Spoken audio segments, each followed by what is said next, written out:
നമസ്കാരം.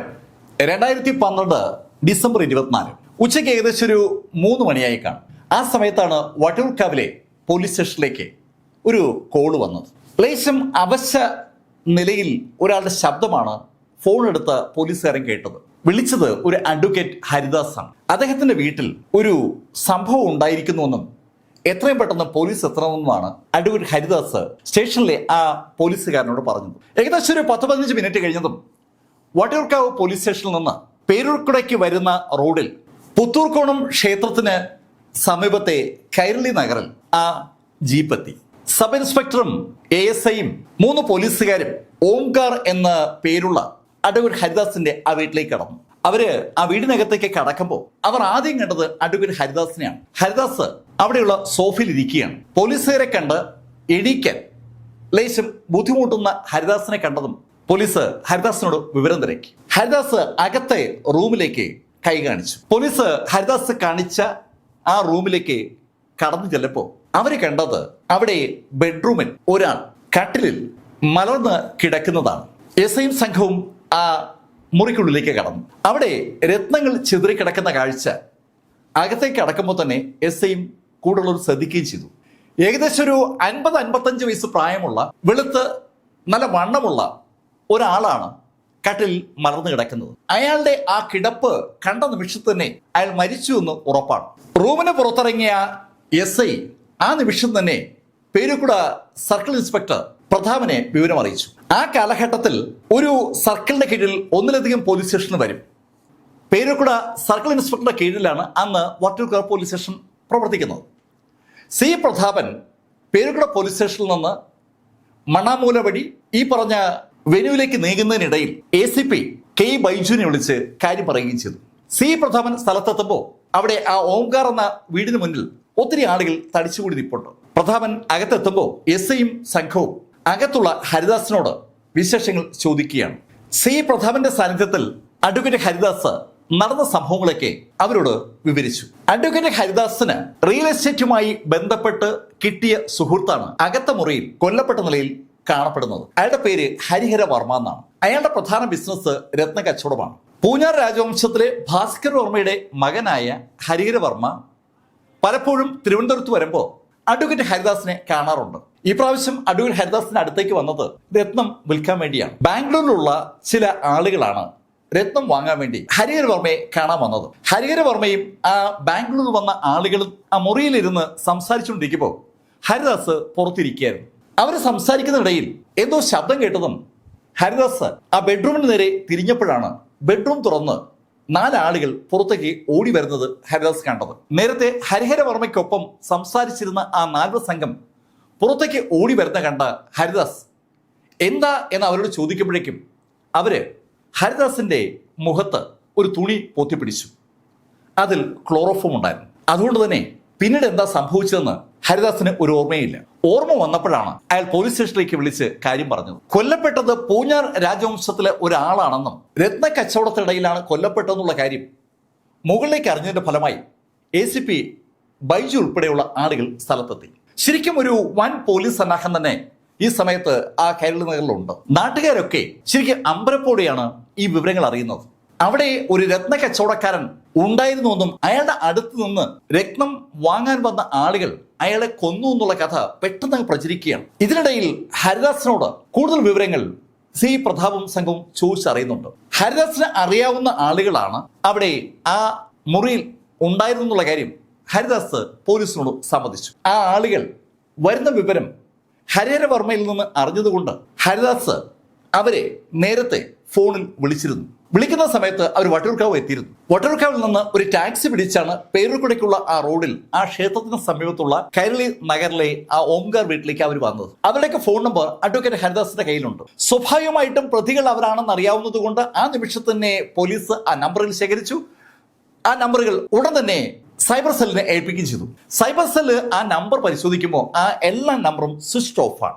ഈ സമയത്ത് ഫോറൻസിക് വിഭാഗം ആ ഓംകാർ വീട്ടിനകത്ത് സൂക്ഷ്മമായ ഒരു പരിശോധന നടത്തിക്കൊണ്ടിരിക്കുകയാണ്. വളരെ പ്രമാദമായ ഒരു കൊലപാതകമാണ് നടന്നിരിക്കുന്നുള്ളൊരു തോന്നൽ അന്വേഷണ ഉദ്യോഗസ്ഥർക്കുണ്ട്. അതിൻ്റെതായ ഒരു സീരിയസ്നെസ് ആ അന്വേഷണത്തിൽ ഉടനീളം കാണാനുണ്ട്. കിട്ടാവുന്ന എല്ലാ അടയാളങ്ങളും ഫോറൻസിക് വിദഗ്ധർ ശേഖരിക്കുന്ന അതേ സമയത്ത് ഡോഗ് സ്ക്വാഡും സ്ഥലത്തെത്തി.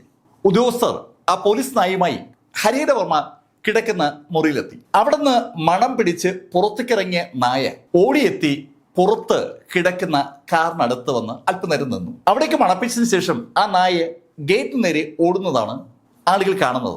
ഗേറ്റിൽ നിന്ന് പുറത്തേക്കിറങ്ങിയ നായ ഓടി റോഡ് വരെ എത്തി. അവിടെ ആ നായ ഓട്ടം അവസാനിപ്പിച്ചു. പോലീസ് നായ അവിടെ ഓട്ടം അവസാനിപ്പിച്ചതിന്റെ അർത്ഥം അവിടെ മുതൽ പ്രതികൾ വാഹനത്തിൽ മൂവ് ചെയ്ത് കാണുമെന്നാണ്. എന്തായാലും ആ ഒരു നിഗമനത്തിൽ പോലീസ് എത്തുമ്പോൾ പോലീസിന്റെ ഒരു വിഭാഗം അവിടെ എത്തിയ ആ പ്രതികൾ അവിടേക്ക് വന്ന വാഹനത്തെക്കുറിച്ചുള്ള വിവരശേഖരണം നടത്തിക്കൊണ്ടിരിക്കുകയാണ്. ഹരിദാസ് പറഞ്ഞ അനുസരിച്ച് വട്ടൂർക്കാവിൽ നിന്ന് ടാക്സി പിടിച്ചാണ് ആ പ്രതികൾ അവിടേക്ക് വന്നത്. ഒരു സംഘം വട്ടൂർക്കാവ് ജംഗ്ഷനിൽ ടാക്സി കാർ ഏതാണെന്ന് കണ്ടുപിടിക്കാനുള്ള ഒരു പരിശ്രമം നടത്തുന്ന അതേ സമയത്ത് ഇവിടെ ഈ ഓങ്കാർ വീട്ടിനകത്ത് ഇൻക്വസ്റ്റ് നടപടികൾ പുരോഗമിക്കുകയാണ്. രത്ന കച്ചവടത്തിന്റെ ഭാഗമായി എത്തിയ ആളുകൾക്ക് വേണ്ടി ചില ഭക്ഷണപദാർത്ഥങ്ങളൊക്കെ ഹരിദാസ് ഒരുക്കി വെച്ചിട്ടുണ്ടായിരുന്നു. അത് അവിടെ ടേബിളിന്റെ മുകളിൽ തുറന്നിരിക്കുകയാണ്. ഒരു പാത്രത്തിൽ കുറച്ച് കാഷ്യൂം മറ്റൊരു പാത്രത്തിൽ അരിഞ്ഞ ആപ്പിൾ കഷ്ണങ്ങളും അവിടെ അപ്പോഴും ഇരിപ്പുണ്ട്. അകത്ത് ഹരിഹരവർമ്മ മരിച്ചു കിടക്കുന്ന മുറിയിൽ അയാളുടെ കഴുത്തിൽ ബലമായി പിടിച്ച് അമർത്തതിന്റെ പാട് വ്യക്തമാണ്. ബലമായി ഹരിഹരവർമ്മയുടെ കഴുത്തിൽ പിടിച്ച് അമർത്തുന്നതിന് മുന്നേ ഹരിഹരവർമ്മയും അവിടെ എത്തിയ ആളുകളും തമ്മിൽ ഒരു സംഘർഷം നടന്നതിന്റെ സൂചനയും ആ മുറിയിൽ നിന്ന് കാണാനുണ്ട്. ആ സംഘർഷത്തിന്റെ ഭാഗമായിട്ടാണ് രത്നങ്ങൾ ആ മുറിയിൽ ചിതറിയത്. ഇൻക്വസ്റ്റ് നടപടിയുടെ ഭാഗമായി പോലീസിന് വേറെ അധികം വിവരങ്ങളൊന്നും അവിടെ ആ മുറിക്കുള്ളിൽ നിന്നോ പുറത്ത് ഡൈനിങ് കം സ്വീകരണ മുറിയിൽ നിന്നോ എടുക്കാൻ വേണ്ടി ഒന്നും ഉണ്ടായിരുന്നില്ല. ഇൻക്വസ്റ്റ് നടപടികളും ഫോറൻസിക് വിദഗ്ധരുടെ ആ വിവരശേഖരണവും ഒക്കെ കഴിഞ്ഞതും ബോഡി പോസ്റ്റ്മോർട്ടത്തിന് വേണ്ടി തിരുവനന്തപുരം മെഡിക്കൽ കോളേജിലേക്ക് അയച്ചു. ഈ സമയത്ത് വട്ടിയൂർക്കാവ് ജംഗ്ഷനിലെ ടാക്സി സ്റ്റാൻഡിൽ വിവരശേഖരണം നടത്തുകയായിരുന്ന പോലീസുകാർക്ക് ശരിക്കും നിർണായകമായ ഒരു ഇൻഫർമേഷൻ കിട്ടി. പ്രതികളെ ആ പുത്തൂർക്കോണം ക്ഷേത്രത്തിന് സമീപത്തുള്ള റോഡിൽ നിന്ന് കാറിൽ കയറ്റി തമ്പാനൂരിലേക്ക് കൊണ്ടുപോയ ടാക്സിയാണ് അവിടെ പോലീസ് കണ്ടെത്തിയത്. പോലീസ് പറഞ്ഞ വിവരങ്ങളുമായി കമ്പയർ ചെയ്യുമ്പോൾ ആ ടാക്സി ഡ്രൈവർക്ക് അങ്ങനെ ഒരു സംശയം തോന്നുകയാണ്.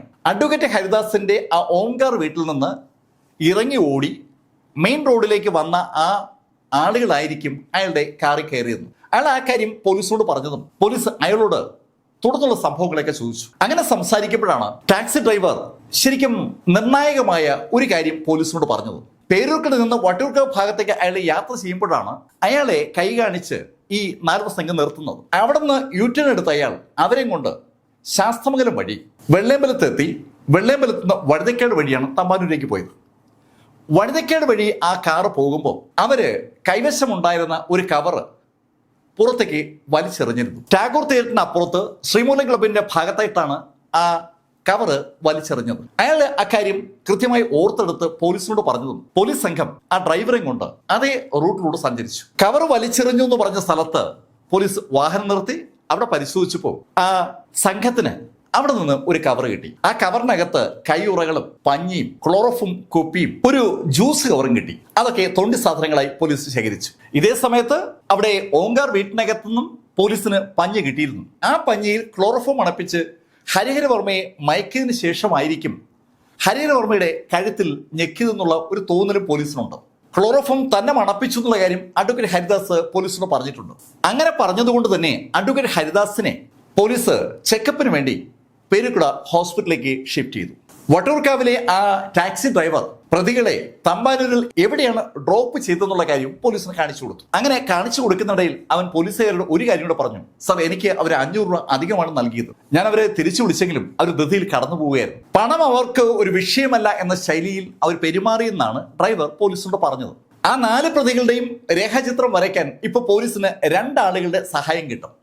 ഒന്ന് അഡ്വക്കേറ്റ് ഹരിദാസും മറ്റൊന്ന് ഈ ഡ്രൈവറും. ഇവർ രണ്ടുപേരെ ഉപയോഗിച്ച് പ്രതികളുടെ രേഖാചിത്രം വരയ്ക്കുന്നതിനെ കുറിച്ച് പോലീസ് പ്ലാൻ ചെയ്യുമ്പോൾ അഡ്വക്കേറ്റ് ഹരിദാസിനെ പരിശോധിച്ച പേരുക്കട ഹോസ്പിറ്റലിലെ ഡോക്ടേഴ്സ് പോലീസിന് ഒരു കാര്യം റിപ്പോർട്ട് ചെയ്തു. ഹരിദാസിന്റെ ശരീരത്തിൽ ക്ലോറോഫോം കയറിയിട്ടേയില്ല.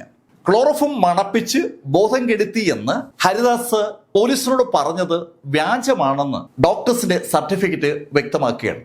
രണ്ടാമതൊരു കാര്യം വട്ടിയൂർക്കാവ് പോലീസ് സ്റ്റേഷനിലെ SIയും ASIയും C പ്രതാപന് റിപ്പോർട്ട് ചെയ്ത കാര്യമാണ്. അവരുടെ ടീമാണ് ആദ്യം ആ ഓങ്കാർ വീട്ടിലേക്ക് ചെന്നത്. അവിടെ അവര് ഹരിദാസിനെ കണ്ട ആ നിമിഷത്തിൽ ആ പോലീസുകാർ ഒരു കാര്യം നോട്ട് ചെയ്തിരുന്നു. ഒരു അവശതയും ഇല്ലാത്ത ഹരിദാസ് അവശത അവരുടെ മുന്നിൽ അഭിനയിക്കുകയാണ്. നല്ലൊരു അഭിനേതാവ് അല്ല ഹരിദാസ്. അതുകൊണ്ട് തന്നെ അയാളുടെ അഭിനയം പാളിയത് അയാൾ പോലും അറിയാതെ പോലീസ് നോട്ട് ചെയ്തിരുന്നു. സി പ്രതാപ് എത്തിയപ്പോൾ ആ കാര്യം SI സി പ്രതാപനോട് വ്യക്തമായി സൂചിപ്പിക്കുകയും ചെയ്തു. അഡ്വക്കേറ്റ് ഹരിദാസ് പോലീസിനോട് ബോധപൂർവം കള്ളം പറയുകയാണ്. അവിടെ നടന്ന കൊലപാതകത്തിൽ അഡ്വക്കേറ്റ് ഹരിദാസിനും എന്തോ പങ്കുണ്ട്. അങ്ങനെ ഒരു ധാരണയിലേക്ക് അന്വേഷണ സംഘം എത്തുന്ന ഈ സമയത്ത് പോലീസിന്റെ മറ്റൊരു ടീം കൊല്ലപ്പെട്ട ഹരിഹര വർമ്മയുടെ ഭാര്യയെ കോണ്ടാക്ട് ചെയ്തു. അവര് ഗവൺമെന്റിൽ അണ്ടർ സെക്രട്ടറി വർക്ക് ചെയ്യുന്ന ഒരു വ്യക്തിയാണ്. അവരുടെ പേര് വിമല എന്നാണ്. 2001 പത്രത്തിൽ ഒരു പരസ്യം കണ്ടതിന്റെ അടിസ്ഥാനത്തിലാണ് അവര് ഹരിഹര വർമ്മയെ പരിചയപ്പെടുന്നത്. റിയൽ എസ്റ്റേറ്റ് ബിസിനസ്സിലുള്ള പൂഞ്ഞാർ രാജകുടുംബ അംഗമെന്ന നിലയിലാണ് അയാൾ ഒരു പരസ്യം ചെയ്തിരുന്നത്.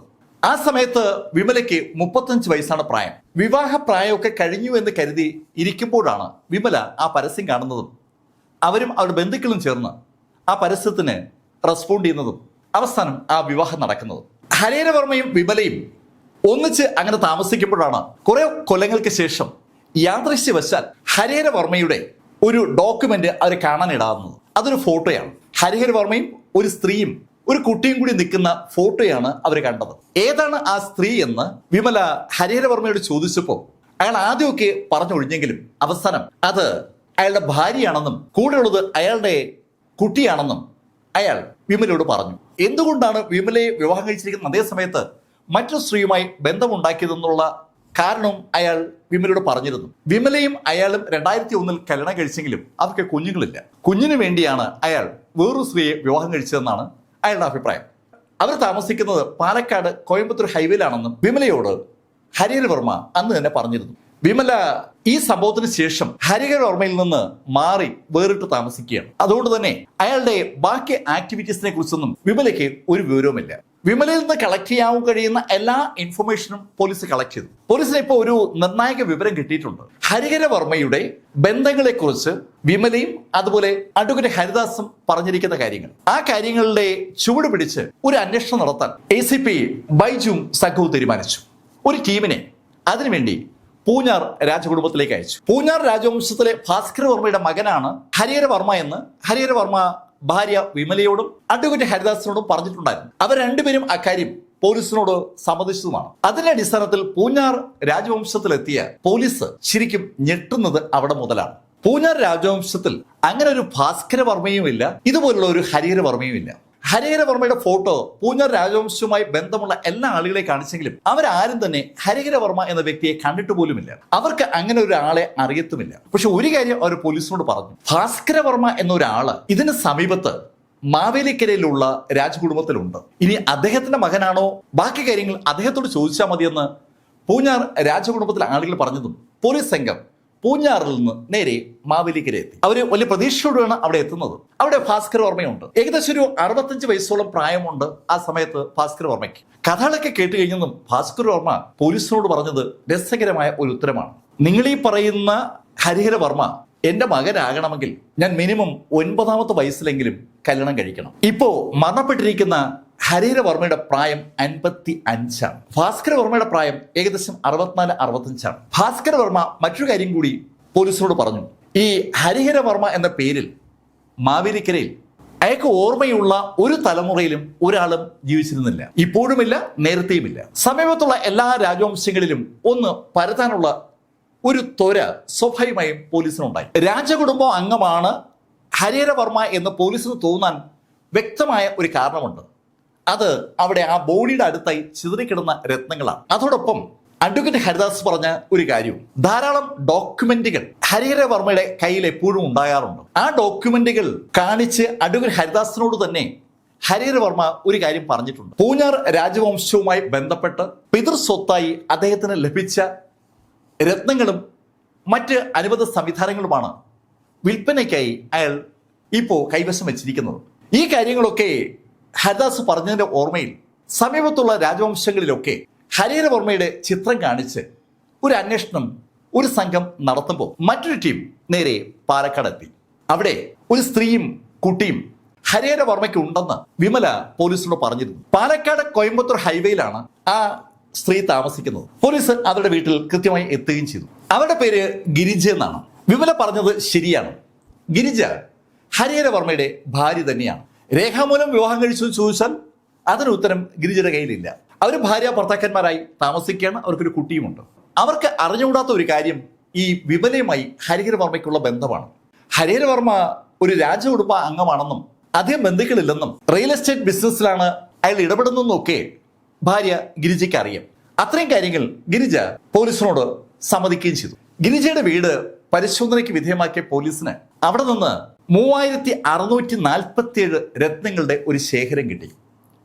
വിലമതിക്കാനാവാത്ത ഒരു രത്നശേഖരം. അതോടൊപ്പം അമൂല്യങ്ങളായ വിഗ്രഹങ്ങളുടെ ശേഖരവും കിട്ടി.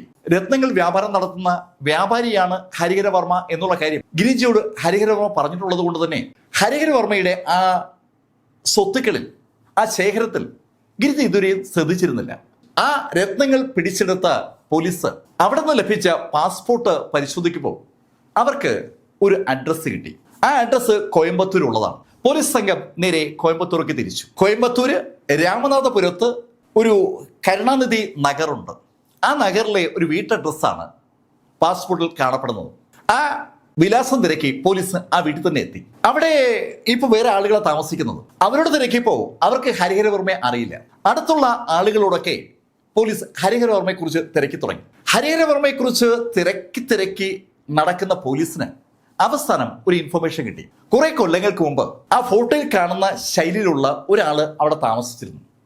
ആ സമയത്ത് അയാൾക്കൊപ്പം 2 പെൺകുട്ടികളും കൂടി അവിടെ ഉണ്ടായിരുന്നു. കുറച്ചു നാളാണ് അവിടെ അയാൾ ഉണ്ടായിരുന്നത്. ആ വിവരങ്ങൾ തങ്ങളുടെ അന്വേഷണത്തെ ഒട്ടും സഹായിക്കില്ല എന്ന് മനസ്സിലായ പോലീസ് അടുത്ത ഘട്ടം എന്താണ് എന്നതിനെ കുറിച്ച് ആലോചിക്കുമ്പോഴാണ് പാസ്പോർട്ടിന് വേണ്ടി ഹരിഹരവർമ്മ കൊടുത്ത ഒരു ഡോക്യുമെന്റിനെ കുറിച്ച് അവർ അറിയുന്നത്. പാസ്പോർട്ട് എടുക്കാനായി ഹരിഹരവർമ്മ കൊടുത്തിരിക്കുന്ന ഡോക്യുമെന്റ് അയാളുടെ SSLC സർട്ടിഫിക്കറ്റ് ആണ്. അയാൾക്ക് SSLC സർട്ടിഫിക്കറ്റ് ലഭിച്ചിരിക്കുന്നത് എറണാകുളത്തെ മട്ടാഞ്ചേരിയിലെ ഗുജറാത്തി സ്കൂളിൽ നിന്നാണ്. പോലീസ് സംഘം നേരെ എറണാകുളത്തേക്ക് തിരിച്ചു. എറണാകുളത്തെ മട്ടാഞ്ചേരിയിലെ ആ ഗുജറാത്തി സ്കൂളിലെത്തി. വളരെ വ്യക്തമായ ഡോക്യുമെന്റുകളുടെ അടിസ്ഥാനത്തിലാണല്ലോ പാസ്പോർട്ട് എല്ലാവർക്കും കിട്ടുക. സ്വാഭാവികമായിട്ടും സ്കൂൾ ലിവിംഗ് സർട്ടിഫിക്കറ്റ് പാസ്പോർട്ടിന് അനിവാര്യമാണ്. ആ സ്കൂളിലെത്തിയ പോലീസ് അന്വേഷിച്ചപ്പോഴാണ് തികച്ചും അമ്പരപ്പിക്കുന്ന ആ കാര്യം അവർ അറിയുന്നത്. അവിടെ ഹരിഹരവർമ്മ എന്ന പേരിൽ ഒരു വിദ്യാർത്ഥിയും പഠിച്ചിട്ടില്ല. പാസ്പോർട്ട് എടുക്കാനായി ഹരിഹരവർമ്മ കൊടുത്തിരിക്കുന്ന ആ പേപ്പർ ആ സ്കൂളുമായി ഒരു തരത്തിലും ബന്ധമുള്ളതല്ല. തികഞ്ഞ ഫേക്ക് രേഖ കൊടുത്താണ് ഹരിഹരവർമ്മ പാസ്പോർട്ട് സംഘടിപ്പിച്ചിരിക്കുന്നത്. ഹരിഹരവർമ്മയെക്കുറിച്ചുള്ള അന്വേഷണം ഈ ശൈലിയിൽ മുന്നേറുമ്പോൾ ഇതൊക്കെ ചാനലുകളിലും പത്രങ്ങളിലും വാർത്തകളായി വന്നുകൊണ്ടിരിക്കുകയാണ്. ശരിക്കും അമ്പരപ്പിക്കുന്ന ശൈലിയിലാണ് ഹരിഹരവർമ്മയെക്കുറിച്ചുള്ള വാർത്തകൾ ദിവസവും പത്രങ്ങൾ വരുന്നത്. ആരാണ് ഹരിഹരവർമ്മ എന്നതിന്റെ ഉത്തരം പറയാൻ പറ്റാത്ത ഒരു സാഹചര്യത്തിലേക്ക് അന്വേഷണ സംഘം എത്തുകയാണ്. ഈ സമയത്താണ് പോസ്റ്റ്മോർട്ടം റിപ്പോർട്ട് ലഭിക്കുന്നത്. ഹരിഹരവർമ്മ കൊല്ലപ്പെടുന്നതിന് മുന്നേ ക്ലോറോഫോം ശ്വസിച്ചിട്ടുണ്ട്. അയാളുടെ ബോഡിയിലേക്ക് ക്ലോറോഫോം കാര്യമായി കലർന്നതിന് ശേഷമാണ് അയാളുടെ കഴുത്ത് മുറുക്കിയിരിക്കുന്നത്. കഴുത്ത് മുറുകിയതിന്റെ ഫലമായിട്ട് ഞരമ്പ് പൊട്ടി ആ ഞരമ്പിലൂടെ രക്തം തലയിലേക്ക് ഇരച്ചു കയറി അവിടെ ബ്ലഡ് ക്ലോട്ട് ചെയ്തിട്ടുണ്ട്. അതിന്റെ ഫലമായിട്ടാണ് അയാൾ മരണപ്പെട്ടിരിക്കുന്നത്. അയാളുടെ ബോഡിയിൽ ആ മരണം സംഭവിക്കുന്ന സമയത്ത് ക്ഷതങ്ങളും ഉണ്ടായിട്ടുണ്ട്. ആ 4 സംഘത്തിന്റെ കയ്യിൽ നിന്ന് നല്ല തല്ല് ആ സമയത്ത് ഹരിഹരവർമ്മയ്ക്ക് കിട്ടി എന്നതിന്റെ സൂചന ആ ബോഡിയിലുണ്ട്. ഹരിഹരവർമ്മയുടെ തൈറോയ്ഡ് കാർട്ടിലേജ് ആണ് പൊട്ടിയിരിക്കുന്നത്. ഏകദേശം 18ഓളം മുറിവുകൾ ചെറുതും വലുതുമായിട്ട് ശരീരത്തിലുണ്ട്. അനവധി ഫോട്ടോഗ്രാഫുകൾ അതുമായി കണക്ട് ചെയ്തുകൊണ്ട് ഇൻക്വസ്റ്റ് നടപടി നടത്തുമ്പോഴും പോസ്റ്റ്മോർട്ടം നടത്തുമ്പോഴും എടുത്തിട്ടുണ്ട്. അതൊക്കെ പോലീസിന്റെ ഫയലിലെത്തി. ഇനി പോലീസിന് വേണ്ടത് ആ 4 സംഘത്തെയാണ്. 4 സംഘം തമ്പാരിൽ നിന്ന് എങ്ങോട്ടായിരിക്കാം പോയിരിക്കുക? അതാണല്ലോ കാതലായ ചോദ്യം. 4 സംഘം എങ്ങോട്ട് പോയി എന്നതിനെ കുറിച്ച് അഡ്വക്കേറ്റ് ഹരിദാസിന് വ്യക്തമായ ഉത്തരമില്ല. അവരെ തനിക്ക് അങ്ങനെ പരിചയമില്ല എന്ന ശൈലിയിലാണ് ഹരിദാസ് പറയുന്നത്. പോലീസ് ഈ സമയത്ത് ഹരിദാസിന്റെ കോൾ ഡേറ്റ റെക്കോർഡ് ഒന്ന് അനലൈസ് ചെയ്യാൻ വേണ്ടി സൈബർ സെല്ലിന്റെ സഹായം തേടി. ഇതേ സമയത്ത് തന്നെ ഹരിഹരവർമ്മയുടെ കോൾ ഡേറ്റ റെക്കോർഡ് പോലീസ് പരിശോധിക്കുകയാണ്. ആദ്യം ലഭിച്ചത് ഹരിഹരവർമ്മയുടെ കോൾ ഡേറ്റ റെക്കോർഡുകളാണ്. ഏകദേശം 3 കൊല്ലത്തെ ഡേറ്റയാണ് പോലീസ് കളക്ട് ചെയ്തത്. അസ്വാഭാവികമായ ഒരു കോളുകളും ഹരിഹരവർമ്മയ്ക്ക് ഇല്ല എന്നുള്ള അത്ഭുതപ്പെടുത്തുന്ന ഒരു ട്രാക്ക് റെക്കോർഡാണ് പോലീസിന് കിട്ടിയത്. ഹരിഹരവർമ്മ വളരെ ജെന്യൂൻ കക്ഷിയാണ്. അയാള് ഇതുപോലുള്ള റിയൽ എസ്റ്റേറ്റ് കാര്യങ്ങൾക്ക് വേണ്ടി ആളുകളുമായി കോണ്ടാക്ട് ചെയ്യുന്നുണ്ട്, അവരുമായി ബന്ധപ്പെട്ട് ബിസിനസ് ചെയ്യുന്നുണ്ട്. അതിനപ്പുറത്തേക്ക് ദുരൂഹത ഉണർത്തുന്ന ഒരു കോള് പോലും ഹരിഹരവർമ്മയുടെ ഈ ഹിസ്റ്ററിയിലില്ല. അത് തികച്ചും അമ്പരപ്പിക്കുന്നതാണ്. ഹരിഹരവർമ്മയെ കുറിച്ച് പോലീസ് ഇപ്പൊ തിരക്കി അറിഞ്ഞിരിക്കുന്ന കാര്യങ്ങൾ എല്ലാം ദുരൂഹമാണ്. പക്ഷെ അയാളുടെ ചരിത്രം അത് വളരെ ക്ലീനാണ്. എന്തോ ഒരു കുഴപ്പം പോലീസിന് ഫീൽ ചെയ്യുമ്പോൾ അഡ്വക്കേറ്റ് ഹരിദാസിന്റെ കോൾ ഡേറ്റ റെക്കോർഡുകളിലൂടെ കടന്നുപോയ പോലീസിന് അന്ന് അവിടെ വന്ന 4 പേരിൽ ഒരാൾ ജിതേഷ് ഇടയ്ക്കിടയ്ക്ക് ഹരിദാസിനെ കോണ്ടാക്ട് ചെയ്തിരിക്കുന്നതായി കണ്ടു. ഹരിദാസിനെ ചോദ്യം ചെയ്യാൻ നേരത്തെ തന്നെ തീരുമാനിച്ചിരുന്ന പോലീസിന് അതൊരു പ്രധാനപ്പെട്ട ടേണിംഗ് പോയിന്റായി. ജിതേഷ് ആര്, എന്തിന് ഹരിദാസിനെ നിരന്തരം കോണ്ടാക്ട് ചെയ്തു? ആ കോണ്ടാക്ട് ചെയ്യുന്ന ഡേറ്റുകൾ ഉൾപ്പെടെ എടുത്ത് ഹരിദാസിനെ ചോദ്യം ചെയ്തതോടുകൂടി ഹരിദാസ് പല കാര്യങ്ങളും പോലീസിനോട് പറഞ്ഞു തുടങ്ങി. ഏകദേശം 6 മാസങ്ങൾക്ക് മുമ്പാണ് അഡ്വക്കേറ്റ് ഹരിദാസിന്റെ വീട്ടിൽ ജിതേഷ് എത്തുന്നത്. ജിതേഷിന് ഹരിഹരവർമ്മയെ അറിയാം. ഹരിഹരവർമ്മ തിരുവനന്തപുരത്ത് എത്തുമ്പോൾ അഡ്വക്കേറ്റ് ഹരിദാസിന്റെ വീട്ടിൽ തങ്ങാറുണ്ട്. അതുകൊണ്ടാണ് ജിതേഷ് ഹരിഹരവർമ്മയെ തിരക്കി അഡ്വക്കേറ്റ് ഹരിദാസിന്റെ വീട്ടിലെത്തിയത്. ജിതേഷ് അതിനുശേഷം ഒരു പ്രാവശ്യം കൂടി അഡ്വക്കേറ്റ് ഹരിദാസിന്റെ വീട്ടിൽ വന്നിട്ടുണ്ട്. അക്കാര്യം ഹരിദാസ് സമ്മതിച്ചു. അഡ്വക്കേറ്റ് ഹരിദാസിന്റെ സാന്നിധ്യത്തിലല്ല ഈ ഹരിഹരവർമ്മ ജിതേഷുമായി സംസാരിക്കുക. ജിതേഷ് വരുമ്പോൾ ഹരിഹരവർമ്മ ജിതേഷിനെ അയാളുടെ മുറിയിലേക്ക് വിളിച്ചുകൊണ്ടുപോകും. ഹരിഹരവർമ്മ വരുമ്പോൾ താമസിക്കാനായി അഡ്വക്കേറ്റ് ഹരിദാസ് അയാൾക്കൊരു മുറി കൊടുത്തിട്ടുണ്ട്. ആ മുറിയിൽ അവർ രണ്ടുപേരും മാത്രം ഇരുന്ന് സംസാരിക്കുന്നതുകൊണ്ട് അവരെന്താണ് സംസാരിച്ചെന്നുള്ള കാര്യം തനിക്കറിയില്ല എന്ന ഒരു ഭാവത്തിലും ശൈലിയിലുമാണ് അഡ്വക്കേറ്റ് ഹരിദാസ്. പോലീസ് അയാൾ പറയുന്നത് അതുപോലെ രേഖപ്പെടുത്തുന്നുണ്ട്. അഡ്വക്കേറ്റ് ഹരിദാസ് സംശയിക്കാൻ കഴിയുന്ന ഒരു കഥാപാത്രമാണ്. അയാൾക്ക് പരിചയമുള്ള വ്യക്തികളാണ് യഥാർത്ഥത്തിൽ അവിടെ എത്തിയതും ആ കൊല നടത്തിയിരിക്കുന്നത്.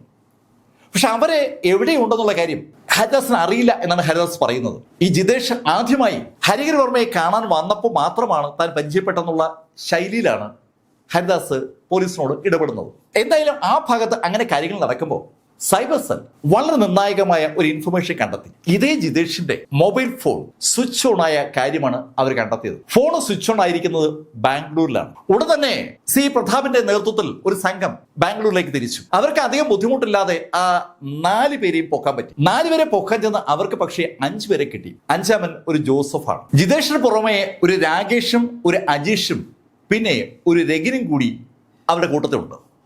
ആ 5 അംഗ സംഘവുമായി പോലീസ് തിരുവനന്തപുരത്ത് മടങ്ങിയെത്തി.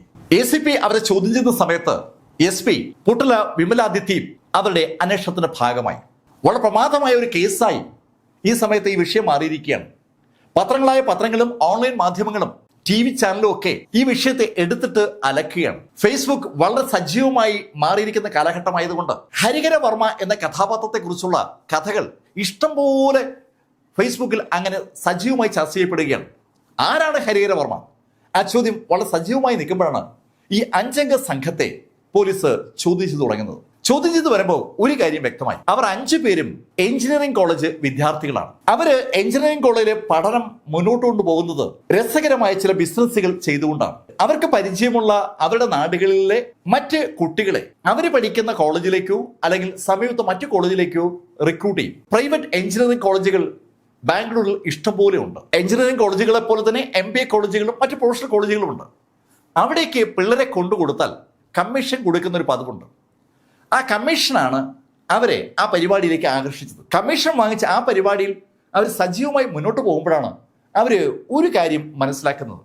ഈ അഡ്മിഷൻ നടക്കുന്ന സമയത്ത് മാത്രമേ കമ്മീഷൻ കിട്ടുന്ന ആ പരിപാടി നടക്കത്തുള്ളൂ. അല്ലാത്ത സമയത്ത് അവർക്ക് ഒരു വരുമാനവുമില്ല. പഠനം നടക്കാൻ പണം വേണമല്ലോ. വരുമാനം കിട്ടാൻ കഴിയുന്ന വേറെ ഏതെങ്കിലും കമ്മീഷൻ പരിപാടി ഉണ്ടോ എന്ന് ആലോചിക്കുമ്പോഴാണ് വളരെ വളരെ യാദൃച്ഛികമായി അവർ ഹരിഹരവർമ്മ എന്ന കഥാപാത്രത്തിലേക്ക് എത്തുന്നത്. അയാള് ഒരു രത്ന കച്ചവടക്കാരനാണ്. അയാളുടെ രത്നം വാങ്ങിച്ച് മറിച്ച് വിറ്റാൽ ഉറപ്പായും നല്ല കമ്മീഷൻ കിട്ടും. രത്ന കച്ചവടത്തിന്റെ ബേസിക് പാഠങ്ങളൊക്കെ അവര് നെറ്റിൽ തിരഞ്ഞും ബാംഗ്ലൂരിലെ സുഹൃത്തുക്കളോട് ചോദിച്ചൊക്കെ മനസ്സിലാക്കിയിട്ടുണ്ട്. നല്ല ലാഭം കിട്ടുന്ന ഒരു ബിസിനസ്സാണ് രത്ന കച്ചവടം എന്ന ഒരു ധാരണയിലേക്ക് ആ 4 സംഘം എത്തി. രത്നം അവര് യഥാർത്ഥത്തിൽ ജുവലറികളൊക്കെ ഇരിക്കുന്നത് കണ്ടിട്ടേ ഉള്ളൂ. അല്ലാതെ രത്നവുമായിട്ട് അവർക്ക് വേറെ പരിചയമൊന്നുമില്ല. രത്നം കൈവശമുള്ള ഈ ഹരിഹരവർമ്മയാണെങ്കിൽ ആര് രത്നം കാണാൻ വന്നാലും കാണിച്ചു കൊടുക്കുന്ന ഒരു പതിവുണ്ട്. ആ കാര്യം അറിഞ്ഞ അവർ ഹരിഹരവർമ്മ എവിടെയുണ്ടെന്ന് തിരക്കുമ്പോഴാണ് അയാൾ തിരുവനന്തപുരത്ത് എത്തുമ്പോഴൊക്കെ ഒരു അഡ്വക്കേറ്റ് ഹരിദാസിന്റെ വീട്ടിൽ താമസിക്കുന്നുള്ള വിവരം യാദൃശ്യവശാൽ അറിയുന്നത്. അങ്ങനെയാണ് ജിതേഷ് ഹരിഹരവർമ്മയെ കാണാനായി തിരുവനന്തപുരത്ത് അഡ്വക്കേറ്റ് ഹരിദാസിന്റെ വീട്ടിൽ ആദ്യമായി എത്തുന്നത്. അവിടെ വെച്ച് ജിതേഷിനെ ഹരിഹരവർമ്മ കുറേയേറെ രത്നങ്ങൾ കാണിച്ചു. ഹരിഹരവർമ്മയുടെ ഒരു രീതി അതാണ്. രത്നങ്ങളെല്ലാം കാണിച്ചതിന് ശേഷം പാർട്ടി മടങ്ങിപ്പോയി അയാളുടെ ആളുകളോട് സംസാരിച്ച് പണം സംഘടിപ്പിച്ചിട്ട് മടങ്ങി വന്ന് ആ രത്നങ്ങൾ വാങ്ങിയാൽ മതി. രത്നങ്ങളൊക്കെ കണ്ടതും സന്തോഷത്തോടെ മടങ്ങിപ്പോയ ജിതേഷ് അയാളുടെ കൂട്ടുകാരോട് കാര്യം പറഞ്ഞു. അടിപൊളി രത്നങ്ങൾ, അതും ഒറിജിനലാണ് ഹരിഹരവർമ്മയുടെ കൈവശമുള്ളത്. അയാളാണെങ്കിലോ പൂഞ്ഞാർ രാജവംശത്തിലെ ഒരു പരമ്പരയിൽപ്പെട്ട ആളാണ്. പാരമ്പര്യമായി കൈമാറി വന്ന അമൂല്യങ്ങളായ രത്നങ്ങളാണ് ഹരിഹരവർമ്മയുടെ കയ്യിലുള്ളത്. ആ രത്നങ്ങൾ ഹരിഹരവർമ്മയുടെ കയ്യിൽ നിന്ന് ഒരു വിലയ്ക്ക് വാങ്ങിച്ചാൽ ഇരട്ടി വിലയ്ക്കോ 4 ഇരട്ടി വിലയ്ക്കോ അവർക്ക് വിൽക്കാൻ പറ്റും. അതോടുകൂടി ആ 4 സംഘം കോടീശ്വരാകുമെന്നുള്ള ഒരു ധാരണയിലേക്ക് ജിതേഷ് പറഞ്ഞ കാര്യങ്ങൾ കേട്ടതും ആ 4 സംഘം എത്തി. പക്ഷെ ആ ഹരിഹരവർമ്മയുടെ കയ്യിലിരിക്കുന്ന രത്നങ്ങൾ മറ്റാരെങ്കിലും അവർ കാണിക്കണമെങ്കിൽ ഹരിഹരവർമ്മയുടെ കയ്യിൽ അവരൊരു അഡ്വാൻസ് കൊടുക്കണം. ആ അഡ്വാൻസ് തുക സംഘടിപ്പിക്കാനുള്ള ഒരു ശ്രമത്തിലേക്ക് ജിതേഷും കൂട്ടിന് കിടക്കുന്ന അപ്പോഴാണ് അനവധി വിദ്യാർത്ഥികളെ കോളേജുകളിലേക്ക് അഡ്മിറ്റ് ചെയ്ത് അവർ കുറച്ച് കാശ് ഉണ്ടാക്കിയിട്ടുണ്ട്. ആ കാശും സുഹൃത്തുക്കളിൽ നിന്ന് കടം വാങ്ങിയ കാശും എല്ലാം കൂടി അവർ കൂട്ടിച്ചേർത്തപ്പോൾ അതൊരു 10 ലക്ഷം രൂപയായി. ആ 10 ലക്ഷം രൂപയുമായി ജിതേഷ് ബാംഗ്ലൂരിൽ നിന്ന് വീണ്ടും തിരുവനന്തപുരത്തെത്തി. തിരുവനന്തപുരത്തെത്തിയ ജിതേഷ് ആ 10 ലക്ഷം രൂപ ഹരിഹരവർമ്മയ്ക്ക് കൊടുക്കുന്നത് അഡ്വക്കേറ്റ് ഹരിദാസിന്റെ വീട്ടിൽ വെച്ചാണ്. രത്നക്കച്ചവടത്തിന്റെ ഫസ്റ്റ് ഇൻസ്റ്റാൾമെന്റ് എന്ന നിലയിലാണ് ജിതേഷ് ആ 10 ലക്ഷം രൂപ ഹരിഹരവർമ്മയ്ക്ക് കൊടുക്കുന്നത്. അടുത്ത തവണ വരുമ്പോൾ ബാക്കി പണവുമായി എത്താമെന്നാണ് ജിതേഷ് ഹരിഹരവർമ്മയോട് പറഞ്ഞത്. തിരുവനന്തപുരത്ത് നിന്ന് ബാംഗ്ലൂരിൽ മടങ്ങിയെത്തിയ ജിതേഷും കൂട്ടുകാരും അടുത്തതായി ശ്രമിച്ചത് ഈ രത്നങ്ങൾ വാങ്ങാൻ പറ്റുന്ന ബയേഴ്സിനെ കണ്ടെത്താൻ വേണ്ടിയാണ്. അവര് തുടക്കത്തിൽ കരുതിയിരുന്നത് വിലപിടിപ്പുള്ള രത്നം വാങ്ങാൻ ഇഷ്ടംപോലെ ബയേഴ്സിനെ കിട്ടുമെന്നാണ്. ബാംഗ്ലൂരിൽ ഒത്തിരിയേറെ ജുവലറികളുണ്ട്. പരിചയമുള്ള ജുവലറികളുമുണ്ട്, പരിചയമില്ലാത്ത കടകളുമുണ്ട്. 2 സ്ഥലത്തും അവർ സമീപിച്ചു. രത്നം കൊണ്ടുവന്നാൽ നോക്കിയിട്ട് പരിശോധിച്ചിട്ട് ഒറിജിനലാണെന്ന് തോന്നിയാൽ അതിന്റെ വില കൊടുക്കാമെന്ന് ജുവലറികൾ ചിലരൊക്കെ സമ്മതിച്ചു. ചിലരൊക്കെ നോക്കിയിട്ട് വരട്ട് പറയാമെന്ന് പറഞ്ഞു. എന്തായാലും ഒത്തിരിയേറെ അന്വേഷണത്തിന്റെ ഫലമായിട്ട് കുറേയേറെ ജുവലറികളുമായി ഒരു കണക്ഷൻ ഉണ്ടാക്കാൻ ജിതേഷിനും കൂട്ടുകാർക്കും പറ്റി. ബാംഗ്ലൂരിലെ ജുവലറികളോടും ഏജന്റുകളോടും സംസാരിച്ച് ഒരു ധാരണ ആക്കുമ്പോൾ ജിതേഷിന് ഒരു കാര്യം മനസ്സിലായി. രത്നം അവിടെ ബാംഗ്ലൂരിൽ എത്തിച്ചാൽ മാത്രമേ കച്ചവടം നടക്കത്തുള്ളൂ. ജിതേഷ് അതിനു മുമ്പ് 2 തവണ ഹരിഹരവർമ്മയെ കണ്ടിട്ടുണ്ട്. ആ സംഭാഷണത്തിന്റെ അടിസ്ഥാനത്തിൽ ജിതേഷിന് ഒരു കാര്യം അറിയാം. ഹരിഹരവർമ്മ ഒരു കാരണവശാലും രത്നങ്ങൾ അവരുടെ കൈവശം കൊടുത്തുവിടില്ല. പണം മുഴുവൻ കൊടുത്താലേ അയാൾ ആ രത്നം കൊടുക്കത്തുള്ളൂ. അയാളുടെ കയ്യിൽ നിന്ന് രത്നം എങ്ങനെയും ബാംഗ്ലൂരിൽ എത്തിക്കാൻ പറ്റിയാൽ അവർക്ക് ജുവലറികൾക്ക് അത് ഹാൻഡ് ഓവർ ചെയ്ത് പണം വാങ്ങിക്കാം. ആ പണം കിട്ടിക്കഴിഞ്ഞാൽ ഹരിഹരവർമ്മയുടെ വിഹിതം കൊടുക്കുക എന്നുള്ളത് എളുപ്പമുള്ള കാര്യമാണ്. പക്ഷേ ഈ ഹരിഹരവർമ്മ അവരുടെ കൈവശം പണം കൊടുക്കാതെ രത്നം കൊടുക്കില്ലല്ലോ.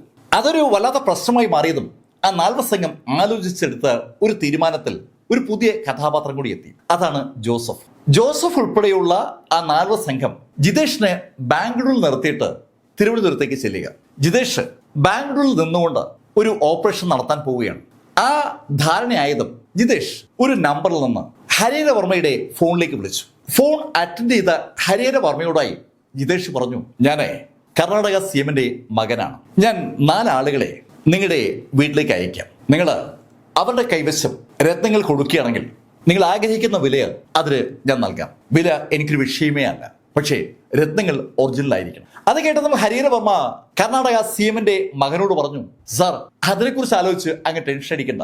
എനിക്ക് പാരമ്പര്യമായി കൈമാറ്റം ചെയ്ത് കിട്ടിയ രത്നങ്ങളാണ് എന്റെ കൈവശമുള്ളത്, എല്ലാം ഒറിജിനലാണ്. അങ്ങനെ ഹരിഹരവർമ്മ പറഞ്ഞതും ജിതേഷ് ഡിസംബർ 24-ന് പകൽ തിരുവനന്തപുരത്തുള്ള അഡ്വക്കേറ്റ് ഹരിദാസിന്റെ വീട്ടിൽ ഹരിഹരവർമ്മയെ കാണാനായി ആ 4 സംഘം എത്തുമെന്ന് CM-ന്റെ മകന്റെ ശബ്ദത്തിൽ ഹരിഹരവർമ്മയോട് പറഞ്ഞു.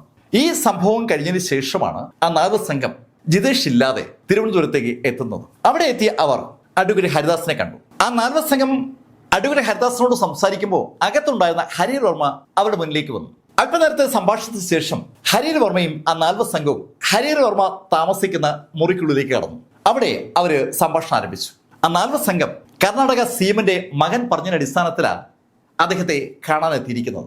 4 സംഘം കാര്യങ്ങൾ പറഞ്ഞതും ഹരിഹരവർമ്മ അവരോട് പറഞ്ഞു, ഓക്കെ, ഞാൻ രത്നങ്ങൾ തരാം, പക്ഷേ പണം നിങ്ങൾ ഇപ്പോൾ തന്നെ തരണം. സർ, ഞങ്ങൾ പറഞ്ഞല്ലോ, ഞങ്ങൾ കർണാടക CM-ന്റെ മകൻ പറഞ്ഞതിന്റെ അടിസ്ഥാനത്തിലാണ് ഇവിടെ എത്തുന്നത്.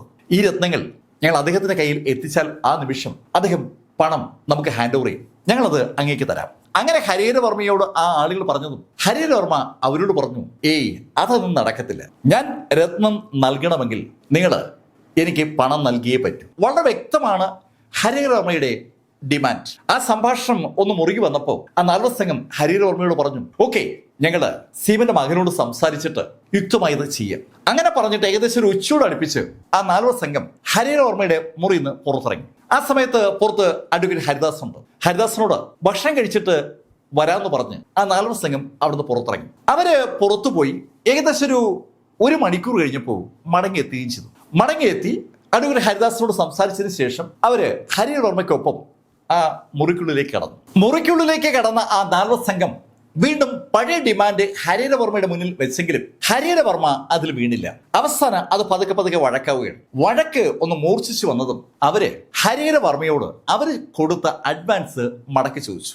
അഡ്വാൻസ് മടക്കി കൊടുക്കുന്ന പതിവില്ല എന്ന് ഹരിഹരവർമ്മ തീർത്തു പറഞ്ഞതും ദേഷ്യം വന്ന ആ നാൽവർ സംഘം ശരിക്കും പ്ലാൻ ചെയ്തനുസരിച്ച് ബാക്കി കാര്യങ്ങൾ ചെയ്യുകയാണ്. അതിലൊരാൾ ആ ക്ലോറോഫോം അടങ്ങിയ തുണി ഹരിഹരവർമ്മയുടെ മുഖത്ത് പിടിപ്പിക്കാനായി അയാൾ കൊണ്ടുവന്നപ്പോഴാണ് ഹരിഹരവർമ്മ കുതിർന്നതും അയാളുടെ കൈവശം വരുന്ന രത്നങ്ങൾ താഴേക്ക് ചിതറുന്നതും. അവിടെ ഒരു ചെറിയ പിടിവലി നടക്കുമ്പോൾ ഈ സംഭവ വികാസങ്ങളൊക്കെ പുറത്ത് ഹരിദാസ് കേൾക്കുന്നുണ്ട്. അകത്ത് ഒരു പ്രശ്നം നടക്കുകയാണെന്ന് ഹരിദാസിന് നല്ല ഉറപ്പാണ്. എന്നിട്ട് ഹരിദാസ് അതിൽ ഇടപെടാതെ മാറി നിൽക്കുകയാണ്. ഈ സമയത്ത് ബെഡിലേക്ക് ഹരിഹരവർമ്മയെ വീഴ്ത്തിയ ആ സംഘം അയാളുടെ കഴുത്തിൽ പിടിമുറുക്കിയിരുന്നു. അയാളെ ശ്വാസം മുട്ടിച്ച് കൊലപ്പെടുത്തിയതിന് ശേഷം താഴെ ചിതറിക്കിടക്കുന്ന രത്നങ്ങളിൽ കുറച്ച് വാരിയെടുത്ത ആ സംഘം വാതിൽ തുറന്ന് പുറത്തിറങ്ങി വീടിന് പുറത്തേക്ക് ഓടിപ്പോവുകയാണ്. ഓങ്കാർ എന്ന വീട്ടിന് പുറത്തെത്തിയ അവർ അതിവേഗം ഓടി മെയിൻ റോഡിൽ എത്തുമ്പോഴാണ് വട്ടൂർക്കാവിലേക്ക് പോകുന്ന ടാക്സി അവർ കാണുന്നത്. ആ ടാക്സിക്ക് കൈകാണിച്ച് നിർത്തിയ അവർ ആ ടാക്സിയിൽ ശാസ്തമംഗലം വെള്ളയമ്പലം വഴി വഴുതക്കാട് വഴി തമ്മാനൂരേക്ക് തിരിച്ചു. നേരത്തെ ഡ്രൈവർ പറഞ്ഞ മൊഴിയും ആ നാൽവർ സംഘം പറഞ്ഞ മൊഴിയും ഒന്നു തന്നെയാണ്. ആ മൊഴിയുടെയൊക്കെ അടിസ്ഥാനത്തിൽ പോലീസ് കേസ് ഏതാണ്ട് ഫൈനലൈസ് ചെയ്തു. 10 ലക്ഷം രൂപ ആ നാൽവർ സംഘത്തിൽ നിന്ന് കൈപ്പറ്റിയ ഹരിഹരവർമ്മ അത് തിരിച്ചു കൊടുക്കാത്തതിന്റെ വൈരാഗ്യത്തിൽ ഹരിഹരവർമ്മയെ കൊലപ്പെടുത്തിയതാണ് എന്ന ശൈലിയിലാണ് ആ കേസ് ഫൈനലൈസ് ചെയ്യുന്നത്. സ്വാഭാവികമായിട്ടും സെഷൻസ് കോർട്ടിൽ കേസ് എത്തുമ്പോൾ ഒരുപാട് ചോദ്യങ്ങൾ ഉന്നയിക്കപ്പെടുകയാണ്. അതിൽ ഏറ്റവും പ്രധാനപ്പെട്ട ചോദ്യം ആരാണ് കൊല്ലപ്പെട്ടതെന്നാണ്. കൊല്ലപ്പെട്ട ആളുടെ പേര് ഹരിഹരവർമ്മ അല്ല എന്ന് ഇപ്പോ പത്രങ്ങളും TV ചാനലും ഒക്കെ വ്യക്തമാക്കുകയാണ്. പോലീസിനും അറിയാം അയാളുടെ പേര് ഹരിഹരവർമ്മ അല്ല.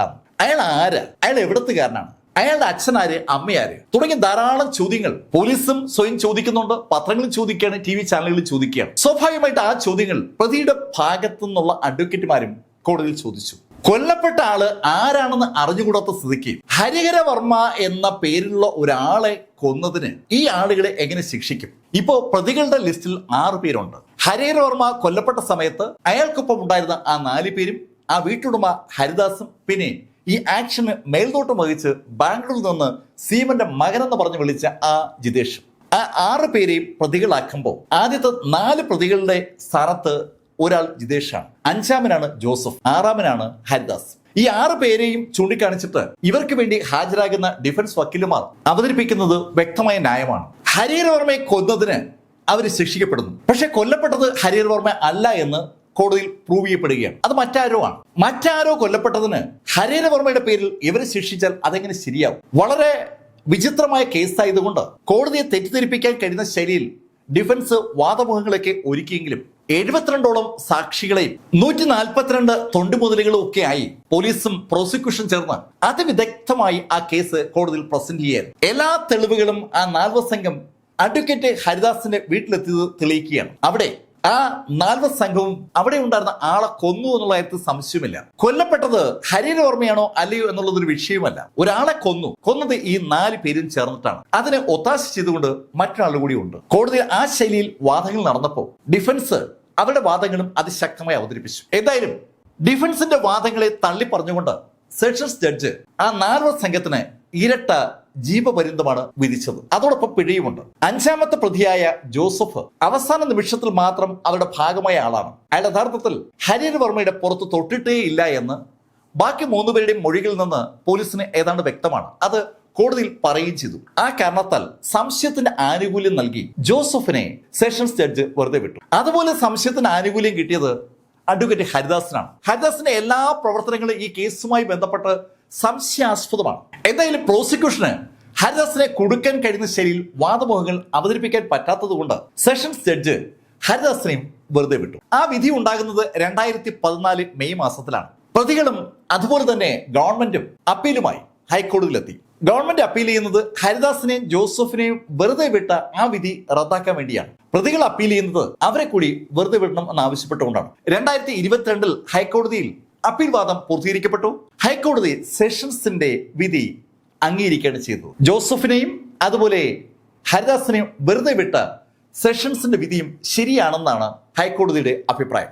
പ്രതികൾ ഇപ്പോ സുപ്രീം കോടതിയിലേക്ക് മൂവ് ചെയ്തിരിക്കുകയാണ്. ഈ കേസ് അങ്ങനെ മൂവ് ചെയ്ത് സുപ്രീം കോടതിയിൽ എത്തുമ്പോഴും ആ ചോദ്യം അങ്ങനെ തന്നെ നിലനിൽക്കുകയാണ്. ആരാണ് ഹരിഹര വർമ്മ? ഈ ചോദ്യം അങ്ങനെ നിലനിൽക്കുമ്പോൾ തിരുവനന്തപുരത്തെ മൈനിങ് ആൻഡ് ജിയോളജി വകുപ്പ് ഹരിഹര വർമ്മയുടെ പാലക്കാട്ടുള്ള വീട്ടിൽ നിന്ന് ശേഖരിച്ച കളക്ട് ചെയ്ത തൊണ്ടി മുതലായ ആ 3647 രത്നങ്ങളും പരിശോധനയ്ക്ക് വിധേയമാക്കിയിരുന്നു. പരിശോധനയിൽ മൈനോളജി വകുപ്പ് കണ്ടെത്തിയത് ഒരു രസകരമായ ഇൻഫർമേഷൻ ആണ്. അതിൽ പകുതിയോളം ഒറിജിനലും പകുതിയോളം വ്യാജനുമാണ്. ഡ്യൂപ്ലിക്കേറ്റ് സാധനം ഇഷ്ടംപോലെ ഹരിഹര വർമ്മയുടെ കയ്യിലുണ്ട്. ഹരിഹര വർമ്മയെ ഡ്യൂപ്ലിക്കേറ്റ് ആണ്. അതുകൊണ്ട് തന്നെ അയാളുടെ കൈവശമുള്ള സാധനങ്ങളിലും ഡ്യൂപ്ലിക്കേഷൻ ഉണ്ട്. പക്ഷേ കുറേയേറെ സാധനങ്ങൾക്ക് നല്ല വില കിട്ടും. പലതും അമൂല്യങ്ങളാണ്. ആ അമൂല്യങ്ങളായ രത്നങ്ങൾ ഹരിഹര വർമ്മ എന്ന് പേരിട്ട് വിളിക്കപ്പെട്ട ആ കഥാപാത്രത്തിന്റെ കയ്യിൽ എവിടെ നിന്ന് എങ്ങനെ എത്തിയെന്ന ചോദ്യത്തിനുള്ള ഉത്തരം പോലീസിനില്ല. പക്ഷെ മൈനോളജി വകുപ്പ് ഇട്ട വില ഏകദേശം 300 കോടി രൂപയാണ്. 300 കോടി രൂപയുടെ ആ രത്നശേഖരം പൂർണ്ണമായും ഹരിഹര വർമ്മയുടെ രജിസ്റ്റേർഡ് ഭാര്യയായ വിമലയ്ക്ക് ഹാൻഡ് ഓവർ ചെയ്യാനും സെഷൻസ് കോടതി ഉത്തരവിട്ടിരുന്നു. സ്വാഭാവികമായിട്ടും അതിപ്പോ അവരുടെ കൈവശമാണ്. ഈ കഥ നടക്കുന്ന കാലഘട്ടത്തിൽ ഒരുപാട് ദുരൂഹതകൾ ആരോപിക്കപ്പെട്ടിരുന്നു. അതിൽ പ്രധാനപ്പെട്ട ഒരു ആരോപണം ഹരിഹര വർമ്മയും സുകുമാരക്കുറുപ്പും ഒരാളാണ് എന്നുള്ളതാണ്. സുകുമാരക്കുറുപ്പ് ആൾമാറാട്ടം നടത്തുന്നതിന്റെ ഉസ്താദാണല്ലോ. അതുകൊണ്ട് തന്നെ ഹരിഹര വർമ്മയായി അവതരിച്ചത് സുകുമാരക്കുറുപ്പാണെന്ന് പറയുമ്പോൾ സ്വാഭാവികമായിട്ടും പത്രങ്ങളിലും ചാനലുകളിലും ഒക്കെ അത് വലിയ ഡിസ്കഷന് വിധേയമായ കാര്യമാണ്. സോഷ്യൽ മാധ്യമങ്ങളിൽ ഇഷ്ടംപോലെ അതുമായി ബന്ധപ്പെട്ട ചർച്ച വന്നു. പക്ഷേ സുകുമാരക്കുറുപ്പിന്റെ ഐഡന്റിറ്റി നമുക്ക് അറിയാവുന്ന ഒന്നാണ്. സുകുമാരക്കുറുപ്പിന്റെ പൊക്കവും ഹരിഹര വർമ്മയുടെ പൊക്കവും പൊരുത്തപ്പെടില്ല. പൊക്കം സുകുമാരക്കുറുപ്പിന് ഒത്തിരി കൂടുതലാണ്. അതുപോലെ സുകുമാരക്കുറുപ്പിന്റെ ആ മെലിഞ്ഞ ബോഡിയല്ല ഹരിഹര വർമ്മയ്ക്കുള്ളത്. ഹരിഹര വർമ്മയുടെ ബോഡിക്ക് വണ്ണം കൂടുതലാണ്. മൂന്നാമത്തതാണ് ഏറ്റവും നിർണായകമായ തെളിവ്. 2012 കൊല്ലപ്പെടുമ്പോൾ ഹരിഹര വർമ്മയുടെ പ്രായം 55 ആണ്. സുകുമാരക്കുറുപ്പിന് 2012 ഏറ്റവും മിനിമം 66 വയസ്സെങ്കിലും പ്രായം വരണം. അതുകൊണ്ട് തന്നെ സുകുമാരക്കുറുപ്പാണ് ഈ ഹരിഹര വർമ്മ എന്നുള്ള വാദം അവിടെ അങ്ങ് പൊളിയുകയാണ്. പക്ഷേ കഥകൾ ഉണ്ടാക്കുന്ന ആളുകൾക്ക് എങ്ങനെ സുകുമാരക്കുറുപ്പായി ഹരിഹര വർമ്മയെ മാറ്റാൻ വലിയ താല്പര്യമുള്ളതുകൊണ്ട് പലപ്പോഴും ആ ശൈലിയുടെ കഥകൾ സോഷ്യൽ മാധ്യമങ്ങളിൽ വന്നുകൊണ്ടേയിരിക്കും. ഇപ്പോഴും വരുന്നുണ്ട്. എന്നാലും ആ ചോദ്യം അങ്ങനെ തന്നെ നിലനിൽക്കുകയാണ്. ആരാണ് ഈ ഹരിഹര വർമ്മ? അതിന് ഒരു ഉത്തരം കണ്ടെത്താൻ പോലീസിന് ശേഷം ഈ കേസ് അന്വേഷിച്ച CBIക്കും പറ്റിയില്ല. ഹരിഹര വർമ്മ ആരാണെന്ന് പോലീസിന് ഐഡന്റിഫൈ ചെയ്യാൻ പറ്റാതെ വന്നതുകൊണ്ടാണ് CBI കോടതി രംഗത്തിറക്കിയത്. അവർ പഠിച്ച പണി 18 നോക്കി അന്വേഷണം നടത്തിയിട്ടും കേരള പോലീസിന്റെ അന്വേഷണത്തിന് അപ്പുറത്തേക്ക് ഒരു സ്റ്റെപ്പ് പോലും വെക്കാൻ പറ്റിയില്ല. ഹരിഹര വർമ്മ ആരാണെന്ന ചോദ്യം CBIയോട് ചോദിച്ചാലും കേരള പോലീസിനോട് ചോദിച്ചാലും അവർക്ക് ഒറ്റ ഉത്തരവേ ഉള്ളൂ, അറിയില്ല. ശരിക്കും ദുരൂഹമായ ഹരിഹര വർമ്മയുടെ ആ ഭൂതകാലം അറിയാവുന്ന ആരെങ്കിലും ഒക്കെ ഭൂമിയിൽ എവിടെയെങ്കിലും ഉണ്ടാകുമെന്നും ആ ആള് വഴി ഹരിഹര വർമ്മയുടെ യഥാർത്ഥ ചിത്രം നമുക്ക് ലഭിക്കുമെന്ന് പ്രതീക്ഷിക്കാം. തിരുവനന്തപുരത്ത് അച്ഛനെയും അമ്മയും സഹോദരിയും ഒരു ബന്ധുവിനെയും കൊലപ്പെടുത്തിയ ജിൻസൺ രാജയുടെ വിധിയാണ് ഇന്ന് സെഷൻസ് കോടതി പ്രസ്താവിച്ചത്. ആ കേസ് നേരത്തെ ഞാൻ ഒരു വീഡിയോ രൂപത്തിൽ ചെയ്തിട്ടുണ്ട്. അത് താഴെ കമന്റ് രൂപത്തിൽ കൊടുത്തിരിക്കുകയാണ്. അതൊന്ന് കണ്ടു നോക്കുക. മനുഷ്യരുടെ മനസ്സ് സഞ്ചരിക്കുന്ന വഴികൾ നമുക്കാർക്കും പ്രവചിക്കാൻ പറ്റില്ല എന്നതിന്റെ ഒരു നേർസാക്ഷ്യം കൂടിയാണ് ആ കേഡലിന്റെ കേസ്. ഈ കഥകളൊക്കെ നിങ്ങളോട് പറഞ്ഞത് MLife-ൽ നിന്ന് BS ചന്ദ്രമോഹൻ. കമന്റിൽ ചെയ്യുക. കമന്റ് ചെയ്യുമ്പോൾ നിങ്ങൾക്ക് ഞാൻ ചെയ്യണമെന്ന് താല്പര്യം തോന്നുന്ന കഥകൾ ഉണ്ടെങ്കിൽ അത് സൂചിപ്പിക്കുകയും ചെയ്യാം കേട്ടോ.